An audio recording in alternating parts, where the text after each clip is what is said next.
Hi everyone, welcome to my channel. In this video, we will see how to find a winning mutual fund part 3. In part 2, we decoded portfolio quality. Now, let's talk about something most investors get wrong, that is past performance. So friends, high returns don't always mean it's a great fund, but consistency does. Here is what investors do. They see the highest return and they invest immediately. But they ignore one very important factor, that is consistency. And that's where the wrong fund selection begins. So friends, I would like to say, first, don't rely only on first year of return. That's called recency bias. Instead, look at the fund performance across different time periods. Like first year tell you the short-term performance, 3 years shows medium-term consistency, and 5-year and 7-year tell you how reliable the fund has been over the long term. So if a fund has performed well only in the last 1 year, that's a risky signal.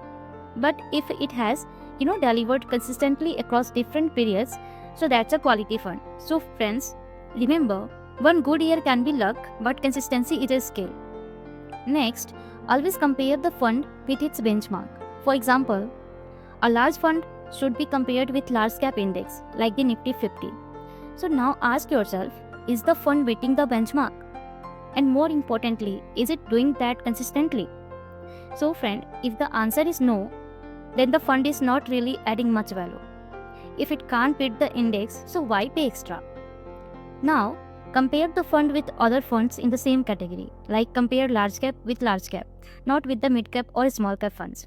For example, it's an apple to apple comparison.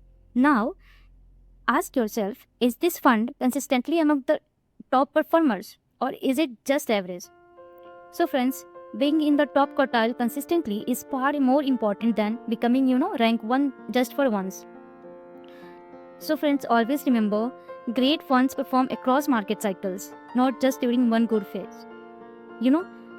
Consistent performance always beats temporary outperformance.